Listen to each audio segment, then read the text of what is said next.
Cerita diawali dengan memperlihatkan gambaran dunia di masa depan, ketika para ilmuwan khawatir akan dampak dari pemanasan global yang menyebabkan bumi menjadi gersang, krisis pangan yang berkepanjangan, jutaan spesies ikan mati karena terkontaminasi bakteri dari kutub es yang mencair. Dan yang paling mengerikan adalah situasi ini kemungkinan akan berlangsung selama beberapa dekade ke depan. Sementara masyarakat dunia tengah bergulat dengan masalah kelangkaan penjualan, menjadi satu-satunya negara yang masih bertahan dengan sumber daya alamnya. Tak hanya kaya akan sumber daya alam, Thailand juga mengelola sebuah proyek budidaya cucunguk atau kecoa terbesar di dunia, yang menjadi opsi andalan agar rakyat terhindar dari kelaparan, dan kisah akan berfokus pada seorang mantan petarung Muay Thai bernama Singh. Ini orangnya. Setelah pensiun dari dunia pergelutan, Singh bekerja sebagai sopir di salah satu perusahaan logistik terbesar di Thailand, di mana hal tak terduga terjadi saat para preman bersenjata dengan sengaja memblokir jalan demi menjarah isi truk tersebut. Namun situasi ini tak sedikit pun membuat Singh takut, apalagi menyerah. Karena selesai dengan para preman, tibalah Singh dan temannya di lokasi gudang pengiriman, di mana si bos cukup dibuat kesal saat menemukan satu kotak yang segalnya sudah rusak gara-gara preman tadi. Meski sudah diberitahu bahwa mereka baru saja kena rampok, si bos tidak mau tahu. Karena itu bukan urusannya. Bahkan dirinya langsung memotong gaji bulan ini sebagai ganti rugi atas kotak yang telah rusak. Ternyata barang yang baru saja Singh kirim adalah pasokan jenis ikan langka bernama ikan Jenny, di mana seorang pengusaha bernama Fasu menemukan bahwa ikan Jenny adalah terobosan terbaru dalam krisis pangan yang sedang terjadi. Selain menjadi alternatif bahan pangan dan dari rumor yang beredar, Fasu juga memerlukan hati ikan Jenny untuk mengobati penyakit langka sang istri yang selama bertahan-tahan belum ditemukan obatnya.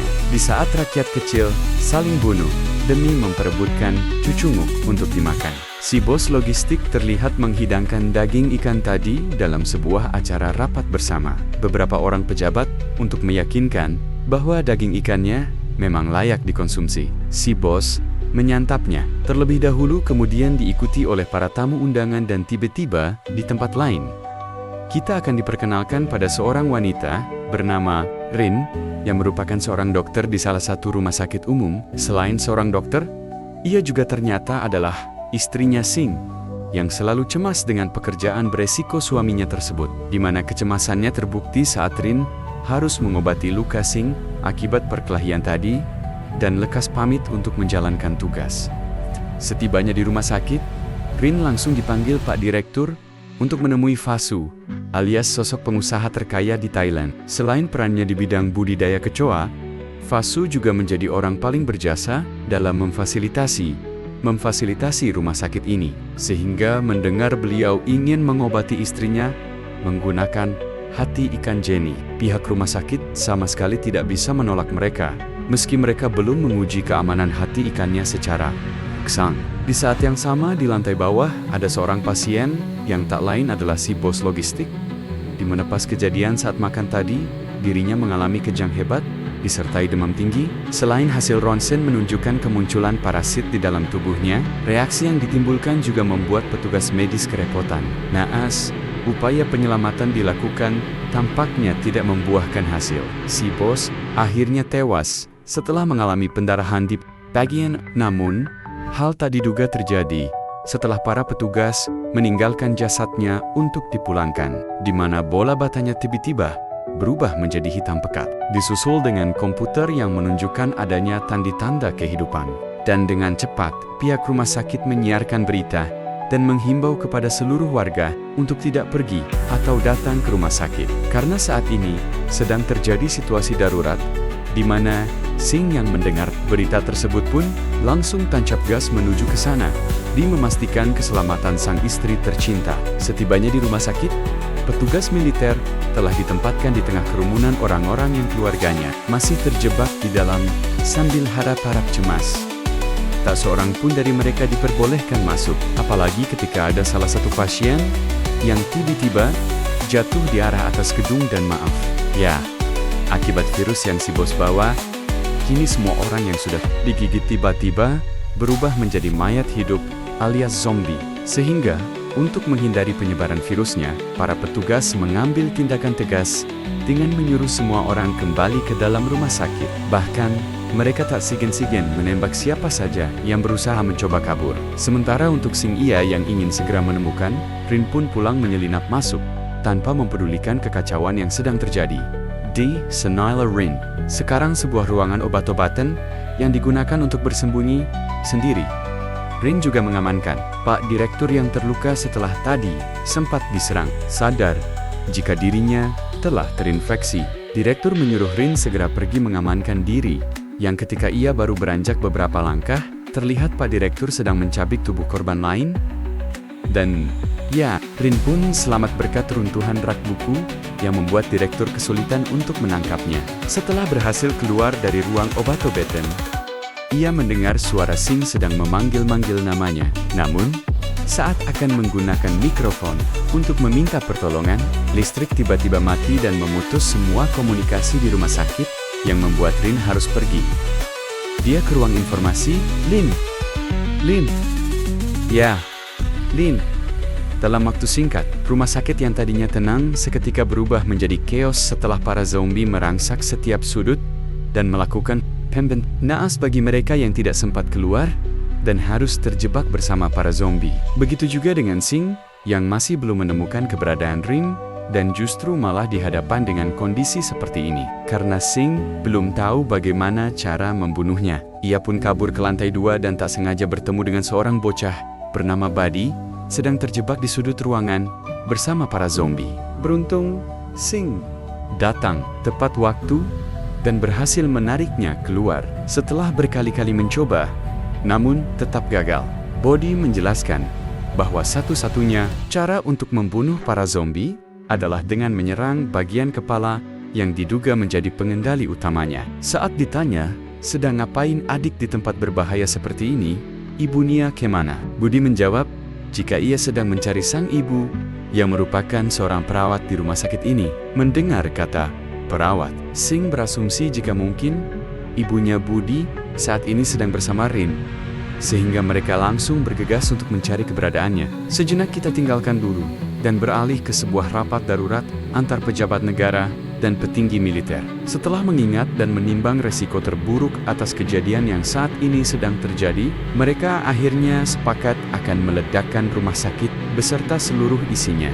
Bukan tanpa alasan, daripada kehilangan 5 juta penduduk Thailand akibat terinfeksi, mereka lebih baik mengorbankan orang-orang di rumah sakit yang hanya berjumlah sekitar 500 jiwa saja. Kembali ke rumah sakit saat Rin sudah tiba di depan ruang informasi, di mana masalah lain muncul saat kunci ruangan masih berada di pinggang petugas yang sudah terinfeksi. Sehingga dengan terpaksa Rin sebisa mungkin harus mengambil kuncinya tanpa membangunkan si petugas. Dengan cepat, Rin mengurung diri dan segera melakukan panggilan. Namun karena jalur radio sudah rusak, dirinya terpaksa harus mencari cara lain untuk menghubungi Sing. Melihat kengerian melalui CCTV yang masih menyala, ia cukup dibuat pesimis, karena mungkin tidak ada cara lagi untuk bisa keluar hidup-hidup dari rumah sakit ini. Kembali ke Sing dan Buddy yang masih dalam perjalanan menuju lantai ketiga, di manakah mereka seketika terhenti saat tak sengaja melihat salah satu zombie sedang berkosehan di atas kursi roda. Buddy yang melihat pun sontak tertawa karena mungkin itu adalah hal yang lucu. Padahal beruntung Sing masih di tangtayungan dengan berlindung di salah satu kamar pasien. Namun, hal itu tak berlangsung lama setelah para zombie berhasil menjebol pintu dan berusaha masuk. Sehingga tak ada cara lain selain menggunakan jalur renovasi untuk kabur tepat saat pasukan mayat hidup ini berhasil masuk. Tiba di lantai 3, khusus ruang persalinan. Akhirnya Buddy dipertemukan lagi dengan sang ibu yang sama-sama tak menyangka jika keduanya masih hidup. Namun di balik keharuan yang terjadi, si ibu meminta Sing untuk menjaga dan mendidik Buddy hingga dewasa kelak, karena ternyata punggungnya sudah tergigit zombie dan sebentar lagi akan segera terinfeksi. Karena tak punya banyak waktu, Sing Sung menggendong Buddy sambil berusaha menyingkirkan satu persatu zombie yang terus berdatangan akibat terpancing oleh suara Buddy yang tak henti-henti memanggil-manggil nama ibunya. Selesai dengan para zombie, mereka memutuskan untuk rehat sejenak sebelum lanjut mencari keberadaan Rin. Sempat timbul rasa putus asa di pikiran Budi karena merasa jika dirinya hanya menjadi beban bagi Sing saja. Namun akhirnya ia pun teringat dengan pesan terakhir dari sang ibu bahwa Budi harus tetap melanjutkan hidup meski sudah tak bersamanya lagi. Barely Kirin yang sedang mencoba beruntungan dengan kembali mendatangi kamar Fasu di lantai ke-10, tak hanya mendapat tempat berlindung yang aman. Fasu juga mengatakan jika ia sudah meminta tim evakuasi untuk datang. Namun melihat istri Fasu sedang membutuhkan transfusi darah, Rin pun nekat keluar lagi demi mendapatkan sekantong darah sambil menunggu tim penjemput tiba di sana. Di sini, Rin benar-benar harus berpacu dengan waktu, karena selain istri Fasu yang sangat membutuhkan darahnya, ia juga harus tetap waspada terhadap para zombie yang bisa menyerangnya kapan saja. Sedangkan di luar, pihak militer sudah mengirim pasukan taktis untuk memasang bom berdaya ledak tinggi yang dalam 30 menit lagi akan menghancurkan seluruh rumah sakit ini. Meski Rin sudah berusaha melangkah sesenyap mungkin, kedatangannya di ruang penyimpanan darah tak luput dari reaksi para zombie. Sementara untuk Sing, ia terlihat baru sampai di lantai 10 dan tak sengaja menemukan kalung milik Rin sudah ngagoler di permukaan lantai. Menyadari istrinya sedang dalam bahaya, Sing pun langsung berteriak sekeras mungkin dengan harapan bisa mengalihkan perhatian para zombie. Dan ya, Sing berhasil mengatasi para zombie yang ada di koridor. Begitu juga dengan tim evakuasi yang sudah tiba dan menghabisi para zombie di ruangan lain. Namun, itu tak berlangsung lama. Setelah Rin dicegat oleh seonggok zombie tinggi besar yang muncul tiba-tiba, beruntung Budi datang tepat waktu dan berhasil mengalihkan perhatiannya sehingga Sing punya kesempatan untuk menghabisi zombie tersebut. Kembali ke Pasu yang akhirnya mendapat pasokan darah dari petugas medis yang datang bersama tim evakuasi, di mana ia benar-benar dibuat panik saat si petugas ternyata sudah terinfeksi juga sehingga tidak ada pilihan lain bagi beliau selain menghabisinya sambil menunggu kedatangan Rin untuk dibawa bersamanya. Nyaun mengetahui tim evakuasi sudah datang. Rin langsung mengajak Sing dan Budi untuk pergi bersama Fasu. Namun hal tak terduga kembali terjadi saat Pak Komandan terlalu gurung-gusuh dalam mengambil tindakan tanpa memastikan dulu siapa Sing dan bagaimana keadaannya. Sehingga, ya, dikira sudah mati, ternyata Sing masih hidup dan langsung menyerang pasukan taktis yang sedang menghabisi para zombie dengan fakta bahwa mereka akan meledakkan rumah sakitnya. Sing yang merasa jika keputusan ini salah pun langsung membrutal menghadapi mereka semua dan akan menyelamatkan orang-orang yang belum terkena wabah. Setelah terlibat adegan pertarungan brutal, akhirnya si komandan sadar bahwa Sing bukanlah orang sembarangan, karena meski dalam kondisi tubuh terluka, ia cukup terbukti bisa mengimbangi kemampuan bela diri yang dimiliki si komandan. Bahkan rentetan pukulan dan tendangan yang Sing layangkan berhasil membuat si komandan ngajoprak tak sadarkan diri. Tak ingin dimangsa para zombie seperti yang dialami oleh si komandan, Rin segera memboyong Sing ke tempat aman untuk diobati. Sementara untuk Budi, ia dikejutkan oleh suara raungan yang ternyata itu adalah suara si komandan sudah berubah menjadi zombie menggunakan botol yang sudah terisi minyak tanah.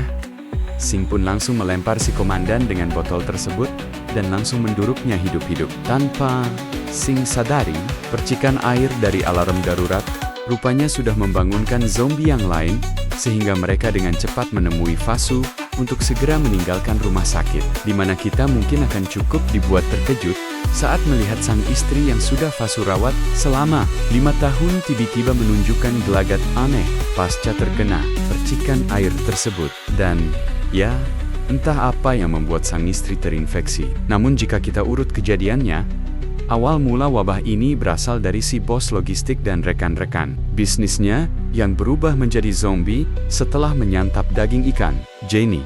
Sehingga besar kemungkinan jika Fasu diam-diam sudah memberikan hati ikan Jenny tanpa sepengetahuan Rin dan semua orang. Setelah Fasu tewas, kini yang tersisa hanya tinggal Rin, Budi, dan Sing saja. Dengan sisa waktu yang hanya beberapa menit lagi, mereka bergegas menuju atap gedung yang menjadi titik penjemputan. Namun karena suara bising helikopter yang ditimbulkan, akhirnya memancing para zombie untuk melakukan pengejaran. Sementara Rin dan Budi disuruh melanjutkan perjalanan. Singh akan memanfaatkan mobil bekas dan perabotan yang ada di dalam sebagai perlindungan, sekaligus menghambat para zombie masuk. Namun berhenti, mereka justru malah semakin beringas dan terus menyerang Singh dengan sangat agresif. Dan ya, akibat ledakan granat yang terbawa oleh salah satu zombie mantan tentara tadi, kini kondisi mereka pun hancur berkeping-keping. Namun tidak untuk Singh yang ternyata masih selamat, meski efek lain dari suara ledakan tersebut kembali memanggil kawanan zombie lain yang jumlahnya semakin banyak, beralih ke atap gedung tepat saat proses penjemputan sedang dilakukan oleh petugas evakuasi. Rin hanya diberi waktu 5 menit untuk menunggu Singh sebelum gedungnya diledakkan. Hal itu tampaknya mustahil, karena saat ini Singh masih bergelut dengan para zombie, sehingga tak ada pilihan lain. Petugas memutuskan lepas landas dan meninggalkan Singh seorang diri. Alhasil, Rin hanya bisa memandangi sang suami dengan tatapan kesedihan yang sangat amat mendalam. Di detik-detik terakhir menjelang bomnya meledak, Singh langsung